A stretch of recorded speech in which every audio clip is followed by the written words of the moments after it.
the world and show the progress and also show the depth of the creator community that exists on Spotify. So I was super excited to share that, and it's been fun to see over the course of the day all the reactions from the community and everyone else around it.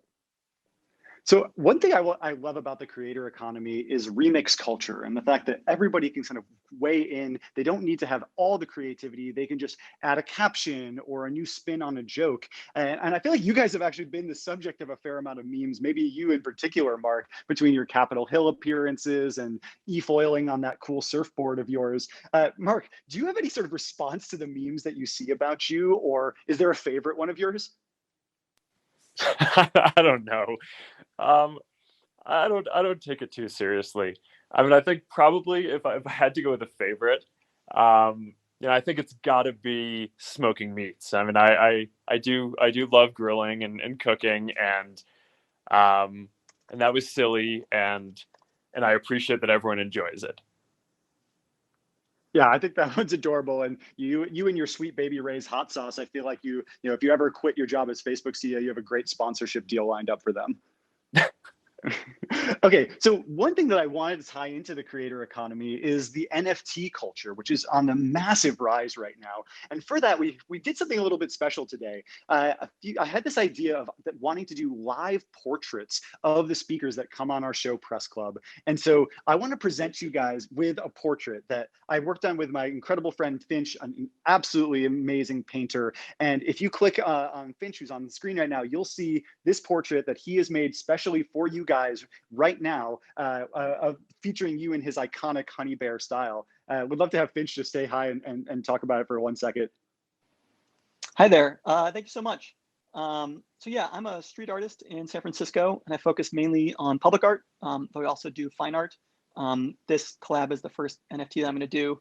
Josh just invited me to do an artwork for this event, and I don't do human portraiture, but I paint a lot of honey bears, and so I made a honey bear for Mark, Daniel, and Toby. You can see the digital version of my profile, and then I'm actually going to live paint an actual canvas that will come with the NFT throughout the event.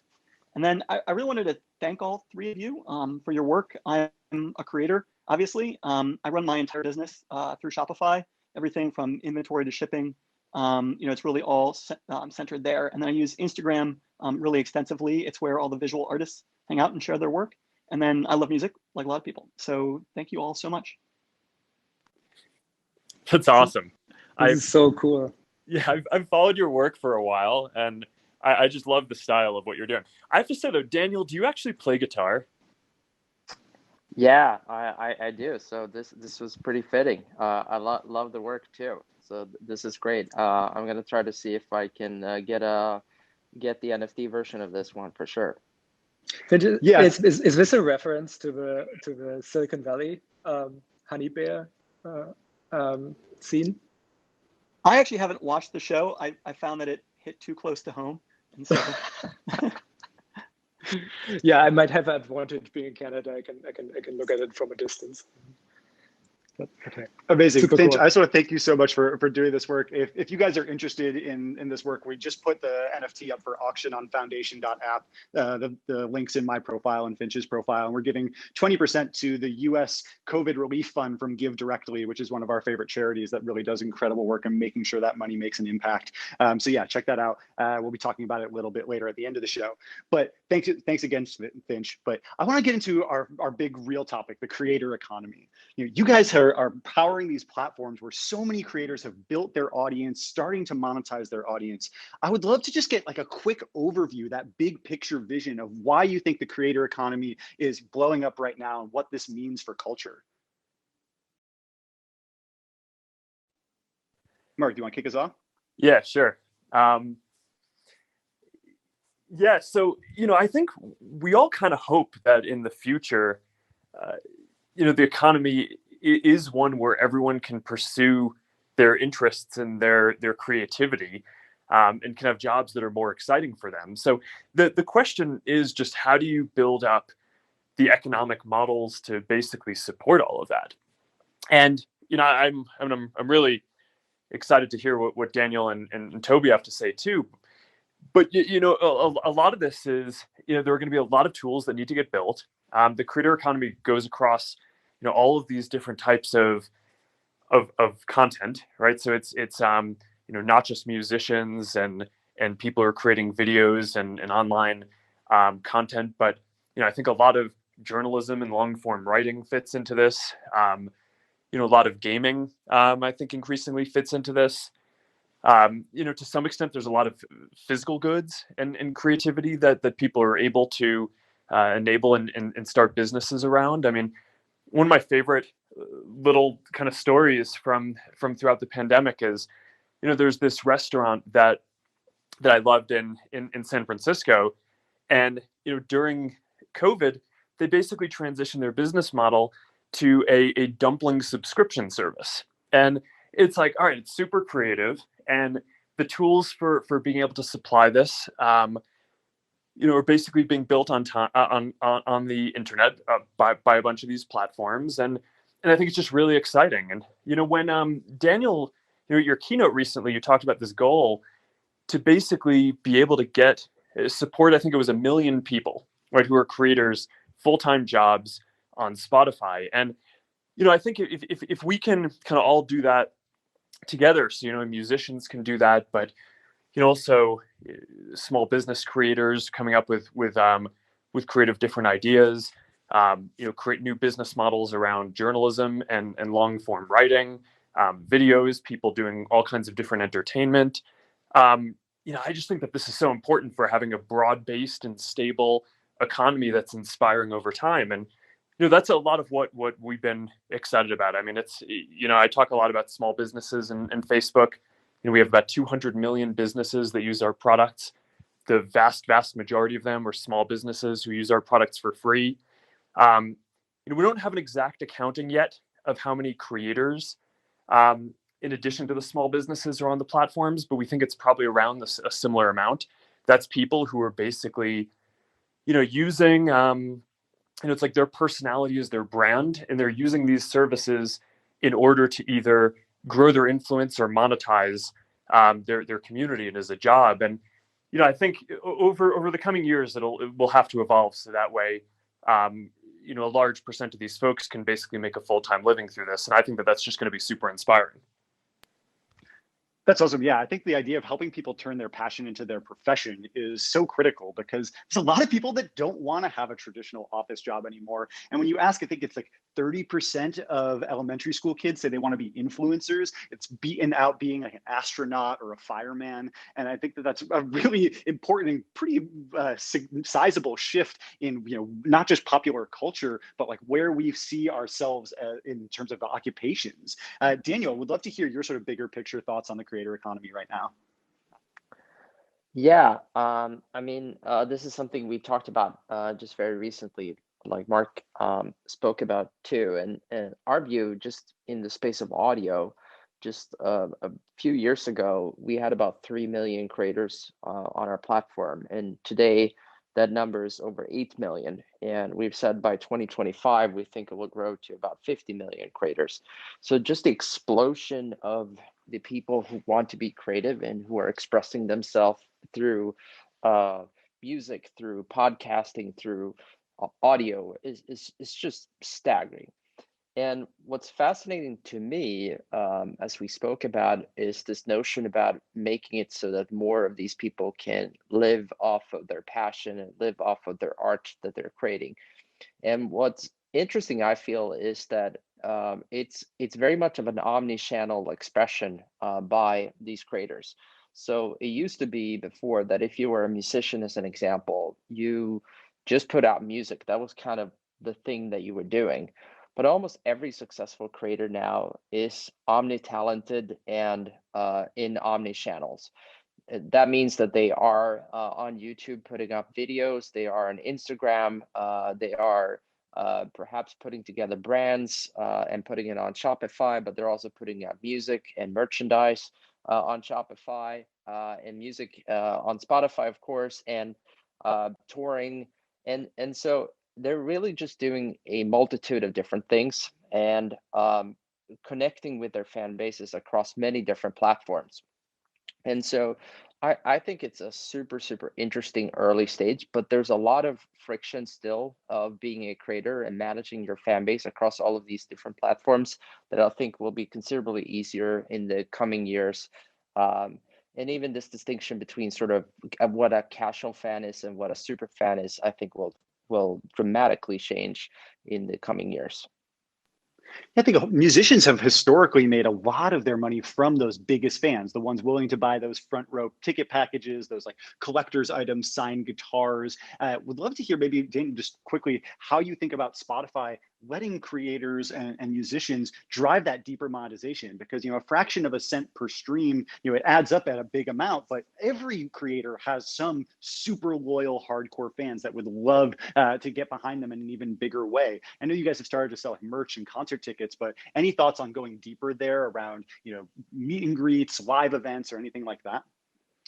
Yeah, I mean, I think we're still in the early days of creating a more and deeper fan engagement between creators and fans, and it's definitely a sort of big theme that we're investing behind. And as you said, I think when I kind of look at streaming, the early innings was all about just access and just having access to the content and moving more and more of these minutes that was being spent in traditional offline radio or broadcast radio onto online on demand. And as more and more people now have started doing that, and we have hundreds of millions of people around the world that are streaming music every single day, the engagement profile means that we are creating a lot of fans, and we're creating a lot of super fans too.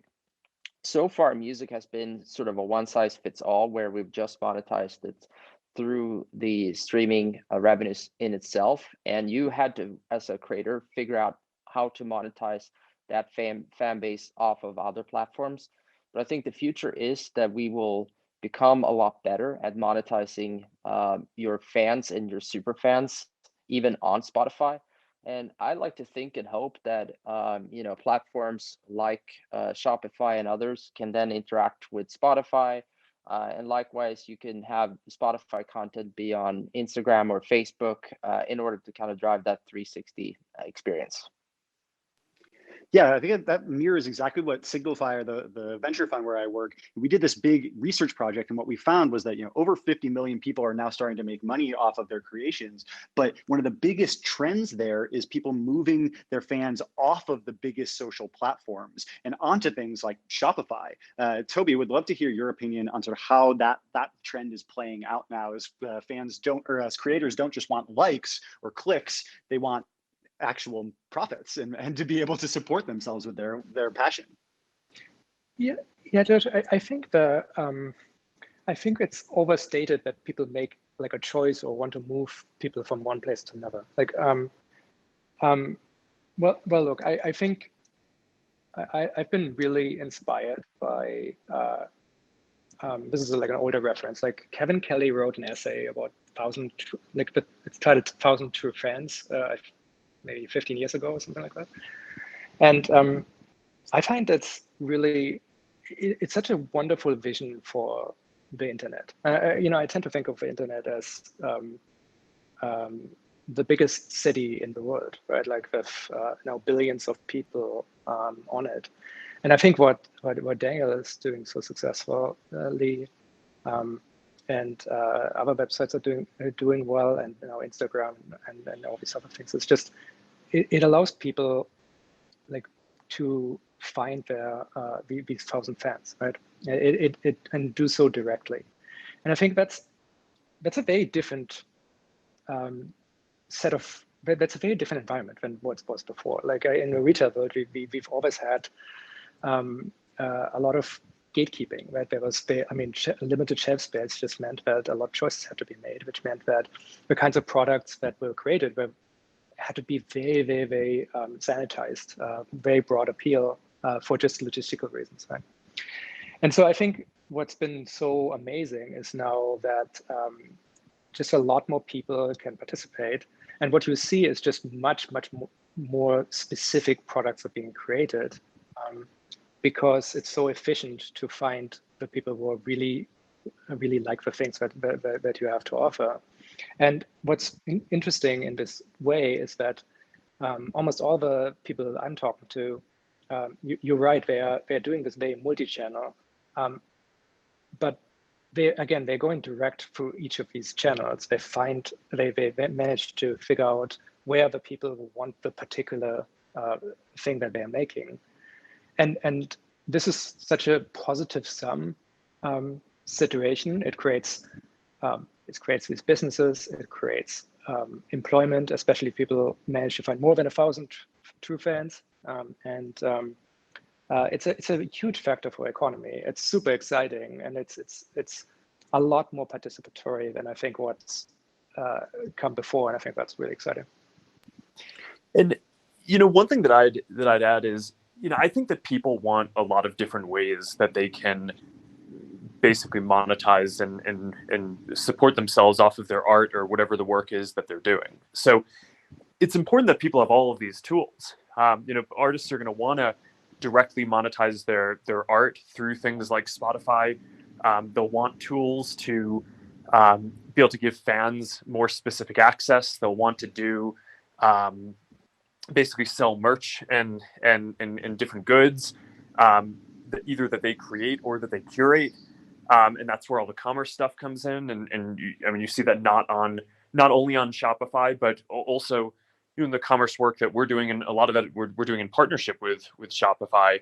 But you're also seeing stuff like tipping online. I mean, we have this product, Stars, that basically just allows people to tip game streamers on Facebook who they like, and that's been it's kind of contributed to Facebook having much more effective monetization for game streamers than I think any of the other leading platforms out there. So a lot of game streamers are coming over to our tools for that. And it's just kind of interesting because I think overall it's not like one model is going to work. It's not just like everyone is going to be able to make enough money off of an ads revenue share or something like that. But I think the 360 view of having all of these things really is going to support tens of millions of people in order to be able to do these kind of creative pursuits and just do amazing stuff. I can wrap there. Definitely. If you guys in the audience want to chat with other users and listeners here, you can go to Constein.club and join the second screen chat conversation. We'd love to see what you guys are thinking about this. Mark, I wanted to rewind. So you guys have been around for 15 years now. If you guys, or more now, if you go back in time 10 years and think about how you were working with creators then, is there anything that you would change? Well, I think we have a somewhat different kind of heritage of how we got here, right? If you take a company like Daniel's, you've been working with artists from the beginning, right? Or Toby, you've been working with businesses and commerce from the beginning. We started off as a social platform to help people connect, and basically we've helped to build this pretty vast community. And now the numbers of people who are small businesses who are using the platform, or creators who were using the platform, I mean, even if those were the only people we were serving, I mean, that's more than enough to build a kind of major company by itself, even without all the other social use cases and billions of people doing that. So now we just want to make sure that we're putting in and doing really good world-class work on this, and to make sure that we're kind of doing our part to support all these different use cases. And a lot of what we're trying to do is work with companies that are 100% dedicated to these things. So, I mean, we've had a long-term partnership with Spotify and a number of things around music, and I think that there will be an opportunity to do a lot more there. It was about a year ago, I think, Toby, correct me if I'm getting the dates wrong, that we announced, our partnership and launched Facebook Shops, and I think the progress on that, it's still obviously early, but we now have more than 1 million active shops and more than 250 million people actively interacting with those shops every month. So, I think the progress in terms of being able to ramp up some of this stuff and just kind of all the different tools that now exist, it's really amazing. I think that the next 5 years are going to be really explosive in terms of the potential. across a lot of these verticals. And I mean, by the way, the numbers that I shared, I don't actually think I've shared them before, but it's I'm really proud of the progress that we've made there. And I don't know, Toby, how do you think that's going?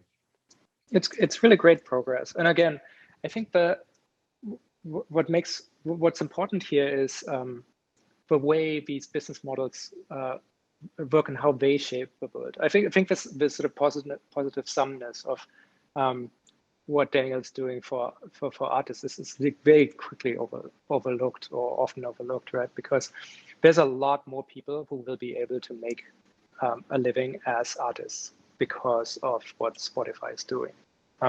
There's a lot more people who can start their own businesses, for especially very, very niche businesses, because of the efficiency that like now exists to be able to create these businesses and then find their audiences.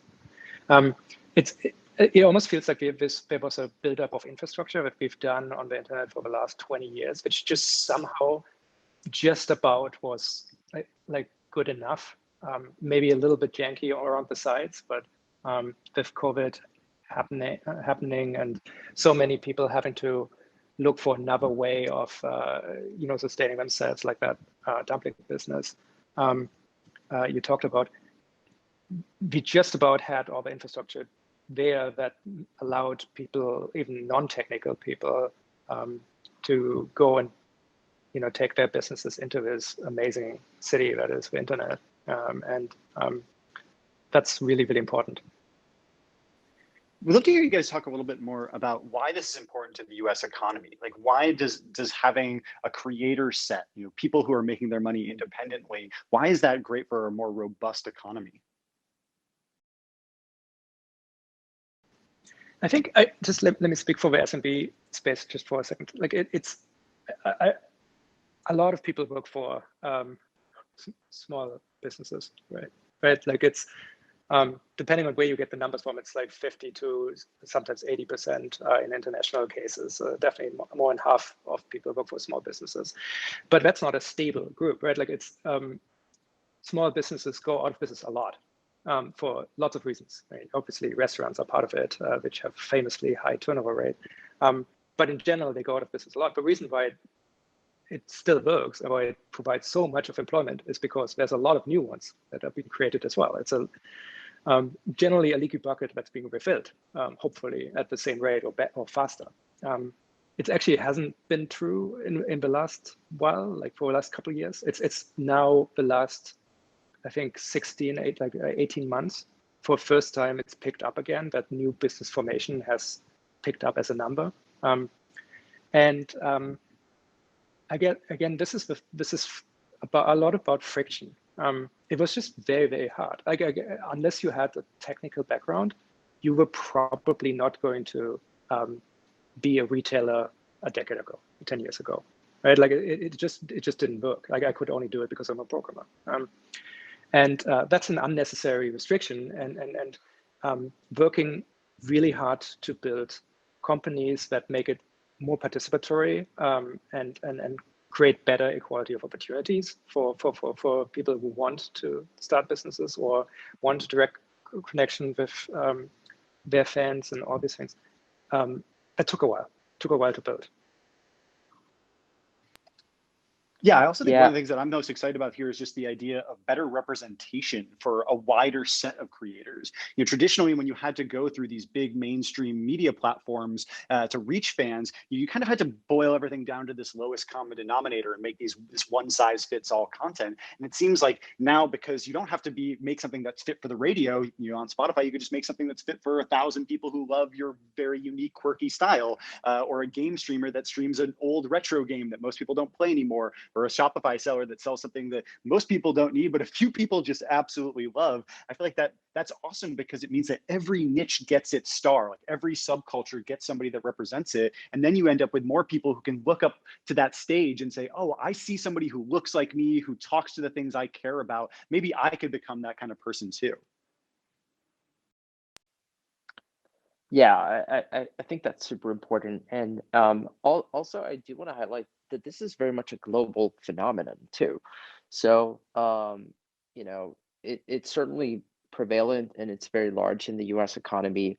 But for me, the exciting part is the fact, if you just talk about music, how you have, if you just take Latam as a great example right now, J Balvin is now one of the largest artists in the world. It would have been unthinkable to think about a Colombian artist breaking out on the world stage. It only happened once prior that I'm aware of, and that's Shakira. And now you've had a ton of them, and you have a music genre called reggaeton that's now a um, global thing that people all over the world care about. And for me, that is sort of the ultimate promise of the internet. And I think there's been a lot of great things that have been said before about sort of this isn't about just advertising or just about subscription, but it's actually the future will be about finding your audience and finding multiple ways of interacting with that audience across all of these different platforms, finding multiple ways of monetizing them from when they are a casual user to all the way up to a super fan. And as I think about the future and I think about automation and all of the things that will probably displace a lot of the jobs that we have as well, one of the major trends have been that people are turning towards more creative and more creative endeavors. And I like to think that's very positive for society, and I like to think that that's ultimately very positive too for the future of the economy. That we are able to go to sort of um, expression, belonging, and connect with people on deeper cultural level.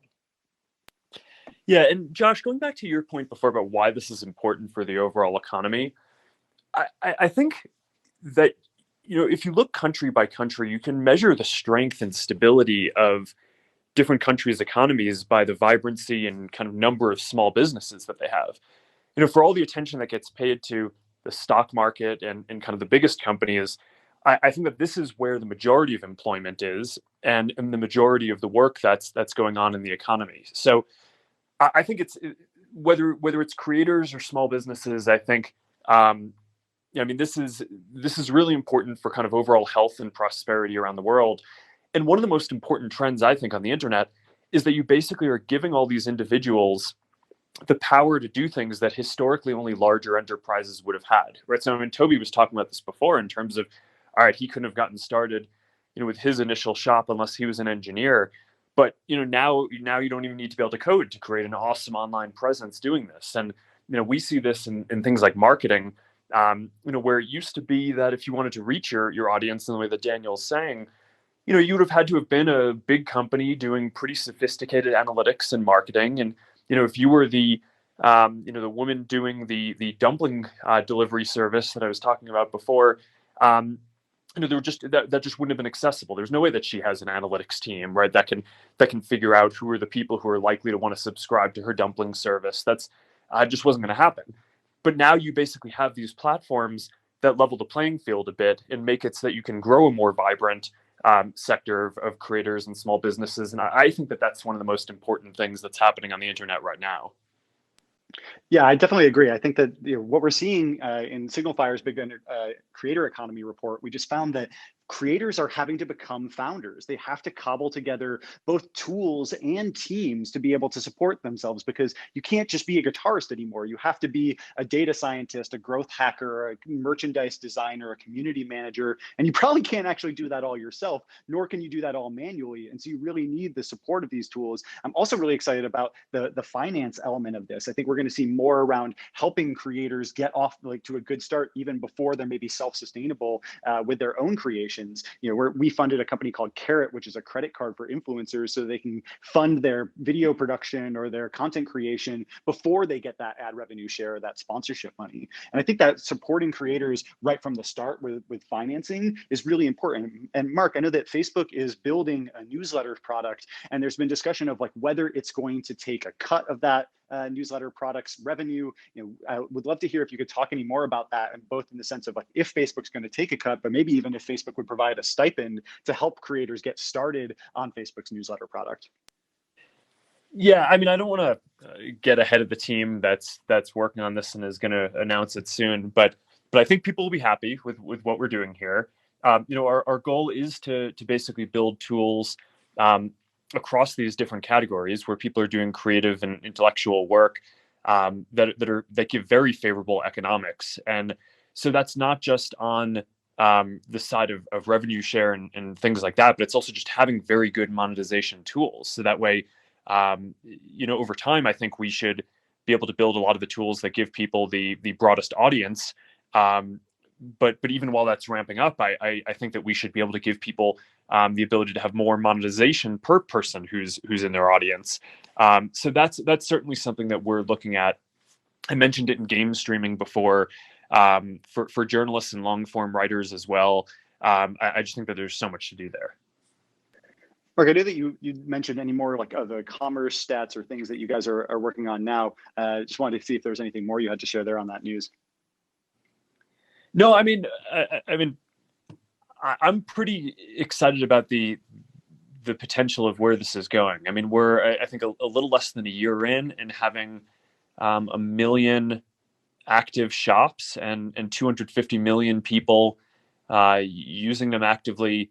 I think it's just good progress. I mean, I think it's still early compared to where it's going, but I think, and Toby, I'm curious to get your view on this, but compared to the early conversations we had about how people would use this across Facebook and Instagram and our products, I just think that this is well on track to being something that's going to be increasingly important to people. And in the last year, I've been proud of the impact that we've been able to have because obviously we've had this dynamic where a lot of physical storefronts have been closed.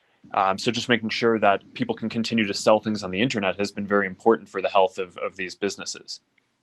Yeah, no, progress has been really, really good. And it's an exciting product. It's again, it will increase there will be more people participating in commerce. There's going to be more people supporting themselves. It's more people who start new businesses and more people will employ others because of it, which is the positive sum of this is extremely important. I think it'll do a lot of that for that. We'll certainly, obviously, we're looking into the numbers as well and talking to our customers who are testing it and using it, and they love it. So that's really great. Okay, so this sort of brings up this other topic that I wanted to talk about, which is the idea of how the app store policies and the mobile economy and how different players apply taxes or privacy changes really impacts these kind of small businesses and the advertising that they rely on or the microtransactions and tipping and subscriptions that could really fund some of these creators. Apple's starting to change a lot of these policies, with the new iOS 14 changes to ad identifier tracking, as well as their ongoing subscription fees, as well as microtransaction fees. It seems like those would make it kind of hard for you guys to be able to continue to offer these kind of services to small businesses. Would love to hear how do you feel about those changes coming in? Well, there's a lot to say about this, but I mean, I would separate out, the impact to kind of our businesses as platforms compared to the impact to individuals and small businesses who, before some of these changes, I think, we're moving towards having the same kind of tools that previously only bigger companies would have had, and this imperils that. So, when it comes to, the iOS 14 changes, for example, and their impact on our business, I think the reality is that I'm confident that we're going to be able to manage through that situation well. And we'll be in a good position. I think it's possible that we may even be in a stronger position if Apple's changes encourage more businesses to conduct commerce on our platforms by making it harder for them to basically use their data in order to find the customers that are more that would want to use their products outside of our platforms. But the thing that I've been mostly focused on is that a lot of these changes are going to make it harder for small businesses and developers. And I think the situation is going to be challenging for them to navigate. And, I just think it's one of the reasons why Facebook has been a bit outspoken on this is, there are certain principles that we care about, and empowering individuals is one of them. And when I feel like, people are kind of pushing too far on one of these things, I just want to make sure that we go and stand up for the people we serve. So whether it's, a couple of years ago, I went and I wrote this speech and delivered it at Georgetown defending free expression, because I felt like that was something that was sort of under attack. Now I feel like the ability for small businesses and creators to have access to the same quality of tools as larger businesses have, without having to do all this analytics and stuff themselves, I think that's there are going to just be a lot of issues there that I'm quite worried about for the health of a lot of the businesses that we try to work with. But Toby, I mean, this is your zone too. I mean, I'm curious kind of what you're seeing in hearing from a lot of the small businesses that you work with. I mean, what are they telling you about the impact that they expect to see to their businesses? Yeah. So I mean, it comes up a lot. Obviously, this is mostly about advertising, which isn't the only channel. Obviously, like everything we talked about in multi-channel, it's also true. But for the small and medium businesses, ads are the predominant way how they get sales, and those will become, less precise. I guess the general sense is, I mean, there's just a change fatigue. Everyone's like, okay, what does this mean now? They realize that it'll make some, it'll cause some, it'll make the ads just spend a little bit less effective. The thing I'm worried about the most, though, is that I've seen a lot of really, really great business. Some of our biggest customers start out as extremely niche products. Like it's when you do the Venn diagram thing, you have to like find the intersection between 5 different Venn diagrams. It's like people will like movies in the 80s culture and Pokemon and jewelry and all these other things. And that's again how they get their start. They then branch out from there later. And I think that specifically is going to be quite a lot bit harder to do in the future, which is a second order effect of what I think Apple is trying to do. It may not even be something like it may be something they haven't fully appreciated initially, but it's certainly something that's on the mind of the small and medium businesses. Daniel, I know that you guys deal with this too, with the subscription stuff, where Apple doesn't actually let you point people to the web version to subscribe without their fee.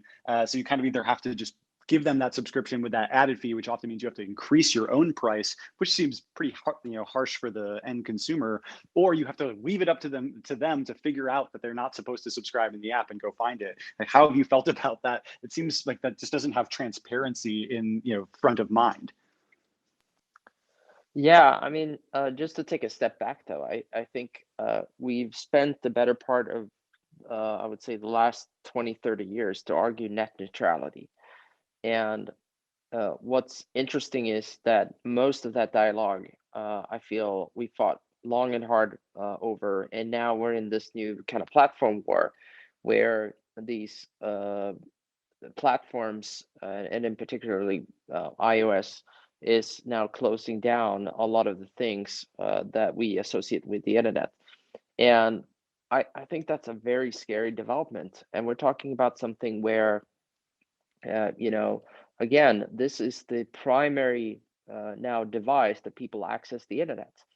And the amount of restrictions that's being put on that in terms of what kind of interactions apps or companies can have with its customers, it's pretty massive. So in the case of Spotify, not only is it that they want to incur a 30% tax on our users, which, by the way, it happens to be more than what Spotify itself gets, because we're paying out 70% of all of our revenues to the artists. But then on top of that, they go so far to try to limit the way we are actually communicating with our consumers, even outside of the app itself, via emails and other things. So I just think it's a very, very slippery slope. And my view is that this is very damaging, not only to Spotify, but the entire kind of broader ecosystem of app developers and creators. And this is also why we filed the formal complaint, about 2 years ago now in the EU for this particular matter. And that was not lighthearted from my side. This was something that I spent a lot of time thinking about, and I feel that we're at a very important inflection point to decide sort of the future on the internet. Is it going to be open or is it going to be closed? And this will be one of the major debates, I think, over the coming years. And the fee for creators that Daniel is mentioning, it's not just for the artists that you serve. I mean, we've certainly had this dynamic as well, and we built a subscription product to help news publishers have subscriptions, and had to go back and forth for a very long time with Apple before they agreed to not basically put a 30% tax on that, long after we basically said that we were going to take no revenue share in that. We see dynamics like, I mentioned the Stars product with game streamers, and Apple takes a much bigger cut of that than anything that we take out of the money that these creators are getting. And we even saw a bunch of examples during the pandemic that I thought were especially tough, where we built a bunch of tools around people being able to make online events and things like that. And we didn't take any revenue share of that, just because we were trying to help these creators or small businesses help support themselves. And the 30% tax on that, before Apple finally backed down, I just thought was particularly tough. So I do think that this is a big issue. Yeah, it seems like those microtransactions are really impeded by this, because there's something that you want to be able to make quickly and not have this sort of extra overhead, or even thought that like, oh, I'm not just giving to the creator, I'm giving to this, one of the biggest corporations in the world. And to me, especially around the ad stuff, I feel that the ad supported services are the lifeblood of the free internet. Like, I love that people around the world can use Google and Facebook's products for free, because they're subsidized by ad views in top markets like the US. I think that that's really important to making sure the internet doesn't become a place that's all pay for play and you have to have money to be able to do something. And I would love to hear, Mark, like, what do you think about a better path forward around advertising privacy, where the people feel like they've given active consent, but that we're not necessarily like scaring them into rejecting these things that could really help small businesses and actually make their experiences better. I personally like targeted ads better than completely random ads. Yeah, well, look, we know that if you ask people, would you want your data used to help make your advertising experience more personalized, the vast majority of people are going to say yes, right? We know this because that's what the GDPR in Europe requires, and we've implemented this around the world, and that was the result that we got. But of course, if you build a prompt that's asking if you want an app to track you around without having any sense of explaining basically what value you're going to get from that, then obviously that's going to discourage most people from participating in that. But look, I think you're basically right. I think if you want to give everyone a voice and give everyone access to content, a lot of people can't afford very premium services, although people do pay for different things. And I think the kind of time-tested model for that is having free services or free media that is ad-supported. And I think people accept that, and a lot of people like that. And people get, for the most part, that if they're going to see ads, they want them to be relevant ads. And so you kind of have it from both sides, right? So from the consumer perspective, if people are going to see ads, they want them to be a good experience. From the small business and creator side, people just want to be able to reach the people that are actually going to, be interested in what they're doing. There's the old advertising quote that when you advertise, you're wasting half of your money. You just don't know which half.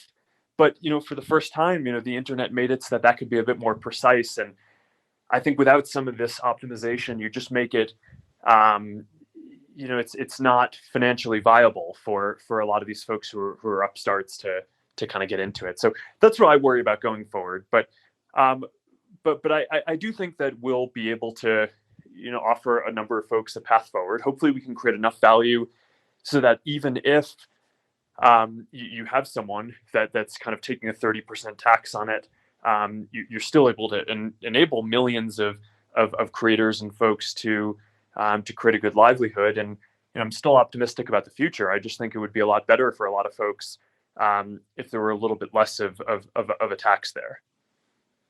So I want to bring up Eric Mijakovsky, who was the co-founder and CEO of Pebble, the smartwatch company that had a pretty tough time dealing with some of these policies around hardware, because I know Apple doesn't necessarily give third-party developers the same access to features or integrations with iOS that native hardware like its AirPods do. Eric, maybe you could talk about like how you felt about dealing with that, and what you think needs to happen going forward. Yeah, thanks for inviting me up. We dealt with a whole bunch of stuff over the years with respect to getting Pebble, our smartwatch, to work on iPhones. I mean, it ranged from issues like we had an app store for Pebble. We wanted to be able to invite people to create apps, watch faces, and other kind of applets on the watch. And we got a lot of pushback from Apple because they didn't want us to be running an app store within our iOS app.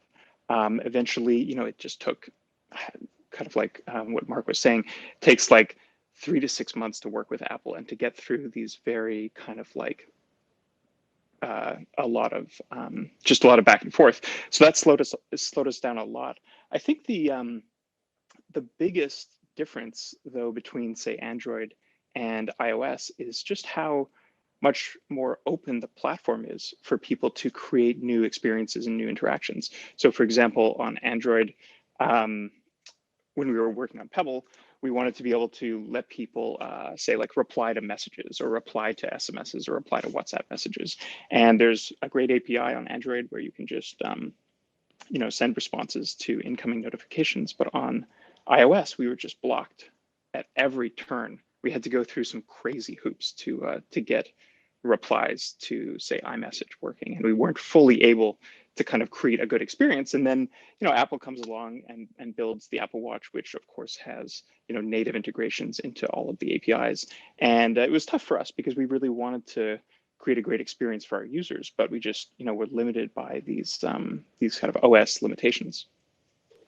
Yeah, so across the board, like, where do you guys think this needs to go? Like, what changes would you like to see made here so that it is a better and more even playing field for creators and developers? Yeah, I mean, can I just echo Eric's point on the private APIs? I mean, I think that there's been, a lot of people have focused on, the iOS 14 ads changes and whether that's going to be an impact for our business, for example. And while it might make some kind of headwind, I mean, the reality is we make changes in our products all the time that, try to prioritize, health and well-being across the services and kind of reduce our revenue. So over the long term, I'm not actually, the iOS 14 business changes are actually not the biggest concern I have with Apple. The thing that I worry about the most are the private APIs, like Eric is saying. And you see this both on the software side and the hardware side, right? So for a product like Messenger on Android, people can make that their default SMS client in addition to sending messages. And on iPhone, you just can't have a different SMS client. That's not a thing that Apple allows. They give their own services, access to better and different APIs for doing video chat and for building something like a messaging service, where every other app needs to ask for notifications. Theirs start with notifications turned on. So there are all these ways, and that's just one example of one thing that we're doing. But where I think the access to private APIs and the differential between Android and iOS is really massive. But then you also get on the hardware side where I haven't seen as much written about this.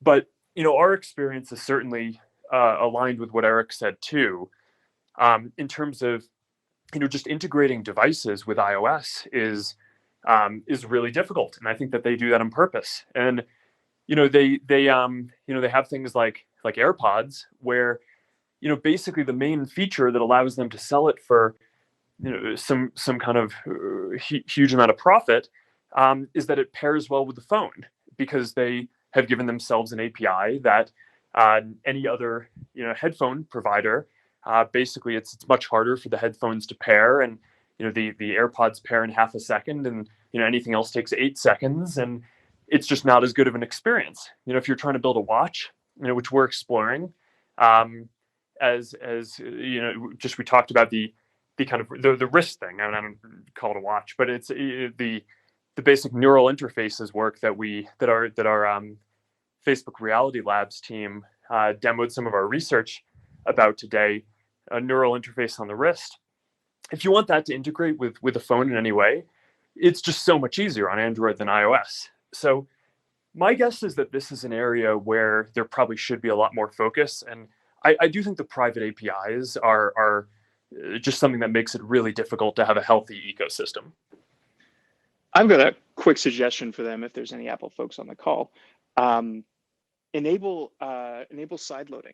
If we were able to kind of create apps and really move quickly to kind of build new interfaces and new experiences, if there was a means of just inviting users to sideload the app rather than going through the main app store, I think that would I think that would eliminate a lot of these issues kind of in the short term.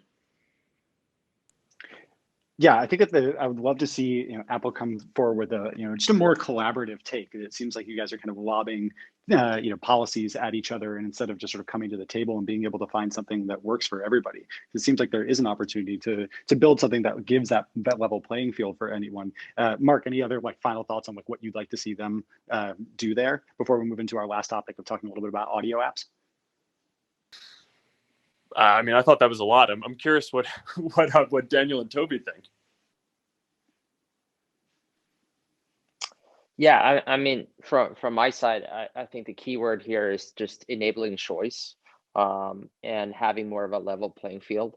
As someone who's competing with Apple, not just them offering a platform that's prohibitive and making it difficult. On top of that, they also have a music service in Apple Music where it's the default option, and like Eric spoke about, and Mark as well, it's a default music player. They are going to change it in upcoming versions, but that's about 10 years after the fact. So obviously a lot of people have gotten used to having that as the default music app on the iOS ecosystem. I personally want to see an internet where every single piece of the stack is open for competition. So whether it be payments, whether it's being marketing solution, whether it's creative solutions, whether it's commerce solutions, really throughout the stack, you should earn your place. That's the most important piece for me, to try to create an environment, and that should be everything we spoke about, from enabling everyone on your platform to have access to the same APIs as you do. Certainly, if you're also creating apps as well that are competing with those providers, it's also allowing sort of free opportunity for those apps to communicate directly with their customers and not have that be intermediated by yourself. And then thirdly, in terms of the ability to monetize, we talked about advertising, but it's true in subscription too. The 30% tax.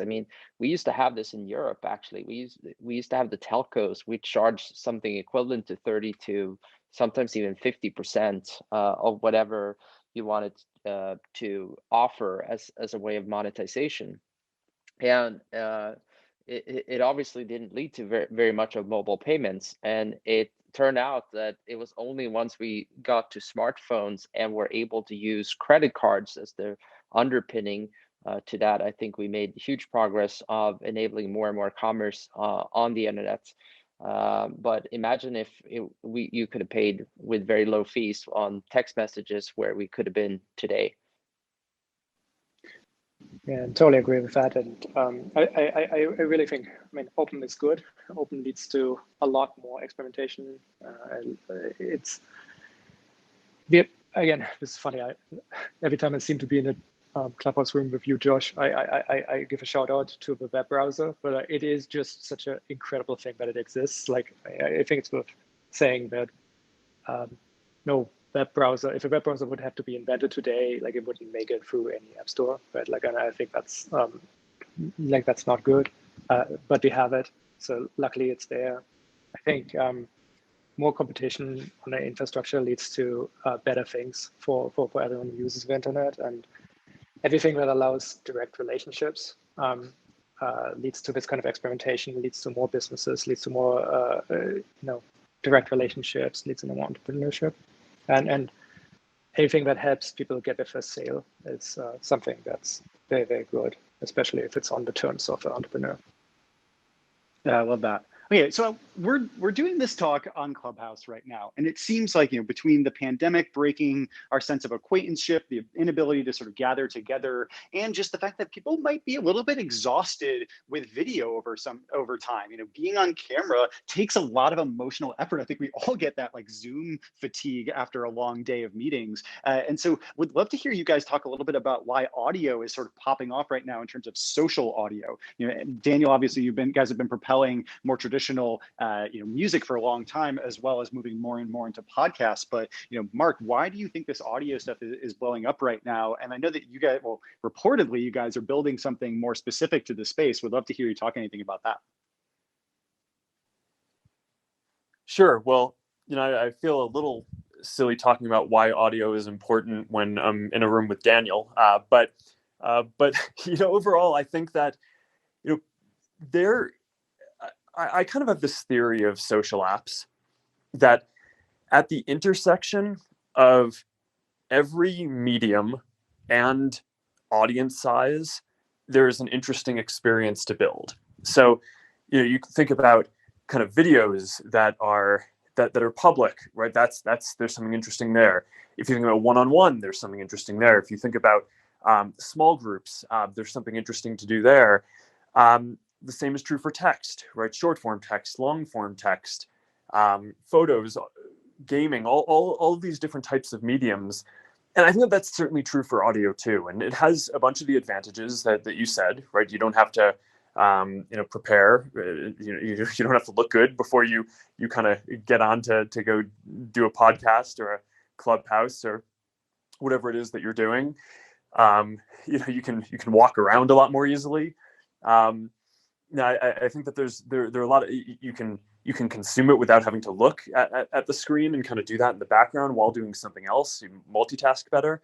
So there are a whole lot of advantages for it. But I think ultimately I think what Clubhouse is doing and has pioneered is really impressive and is going to end up being one of the modalities around audio.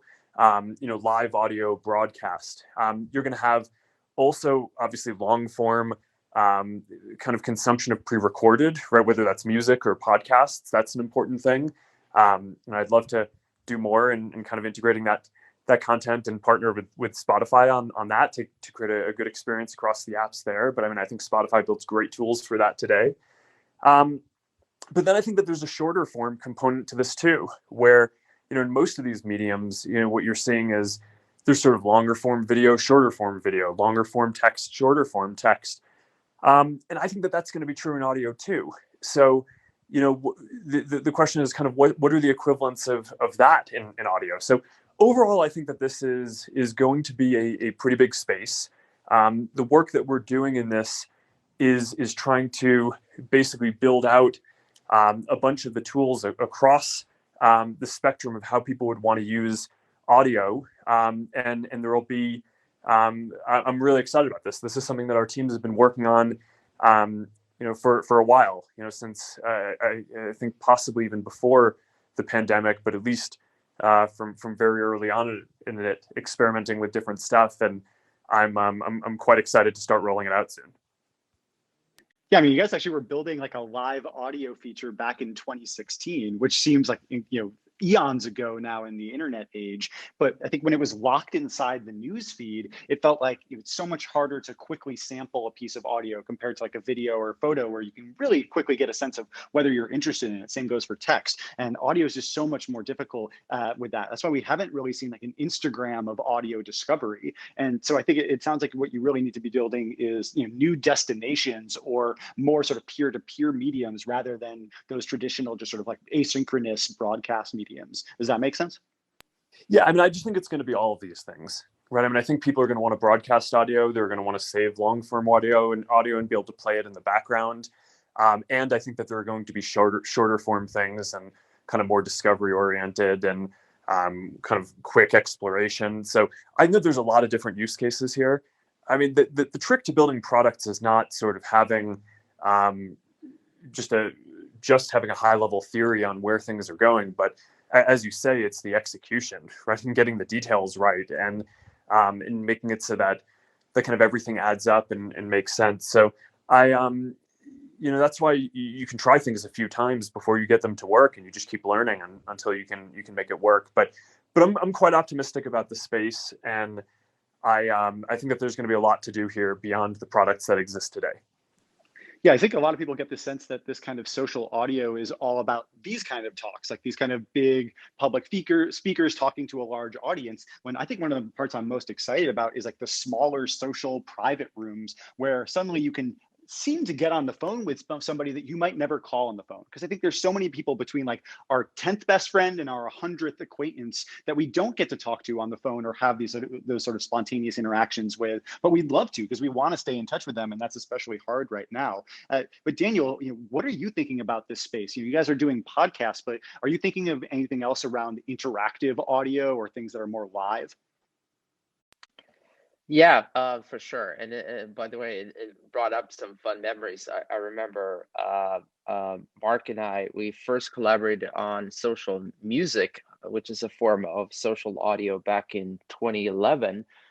We launched we kind of launched Spotify in the US that way, actually, where it was pretty cool. Like if I was listening to music and Mark was on Facebook, you could kind of tap into and listen to exactly what I was listening to at that time. It obviously wasn't as smooth of an experience as you can imagine it today, but it was kind of the first inning of that. So it's definitely something we've been thinking about for quite some time, I think both Mark and I. But I mean, the way I look at it is, the internet is an audio, visual, and interactive medium. And so, as such, even as it comes to audio, it was bound to become interactive. And I think Clubhouse and all of those type of formats is a great way of creating an interactive format between people and in a discovery format. I think at Spotify, we deliberately have kind of framed our set of focus as towards creators who aspire to be or already are professional. So we are not trying to be a social network of some sort, but instead what we are interested in and what we're going to focus on is obviously creating more interactivity features between creators and fans. We think that there's a ton of work to do there, and not just casual users, but even the segmentations like we spoke about earlier between your true fans, your super fans, and allowing those new and novel ways to interact with you. So those are definitely things that we're thinking about, and I think Clubhouse has just shown to the world that audio can be interactive as well. And obviously I'm not surprised, but I think the fantastic thing is this has been something of a trend that's been going on now for quite some time. I believe, I don't have the data to back this up, but I believe that the AirPods may be one of Apple's all-time most sold devices next to the iPhone. And so if you think about that and just think about sort of ambient computing and the ability for people to consume more and more content now via their ears, because most of us are having these sort of white earbuds in for many hours per day. That's just an enormous opportunity, both for social experiences, but also for for consuming more content like podcasting, like music, and of course, some of that will also be interactive. Yeah, it feels a bit like when phone screens got bigger and the network speeds got faster, suddenly video became a viable option and people started consuming a ton more of it. And now it seems like we're experiencing that with audio. Maybe we don't need the screen size and the bandwidth actually isn't that tough, but it's really that sense of not having to fiddle with a tangled set of chords in your pocket just to be able to listen to something for 30 seconds while you're in line. Instead, I'm excited to see content get cut down shorter and shorter so I could ask for a set of comedy clips about a current events topic, or a quick news brief about something, or just like some natural poetry when I'm taking a nice walk in the woods. I think that there's such an opportunity for that short form part, especially if you do build in that AI discovery where you don't have to pick every time, but instead it can sort of queue that stuff up for you. And Daniel, I think I'm also really excited around curatorship, because I think when you get enough content, naturally you need that next layer of curators. And playlisters are incredible on Spotify, but it seems like there's sort of limited ability to interact with those playlisters, or for those playlisters to really understand who's listening to them and be able to build that second set of creators that are indirectly creating by helping other people find content to experience. Are you trying to build more for those curators as well as the creators? Yeah, I mean, we're definitely trying to add more and more tools to allow you to be a better curator, if not on a social basis, at least for yourself. But we did also, during the pandemic, launch sort of an ability for you to share what you're currently listening on with your friends. And the way we did that was actually by just sharing a link. You can do that on any social network, or on Facebook Messenger, WhatsApp, or any of that, to your friends, and they can tune in and listen to exactly what you're listening to. So it's kind of a live playlist where you can interact around that, and your friends can suggest if they want to listen to other songs as well. So there's definitely inroads in terms of that, but the primary focus for us on the roadmap is just enabling you to be a much better curator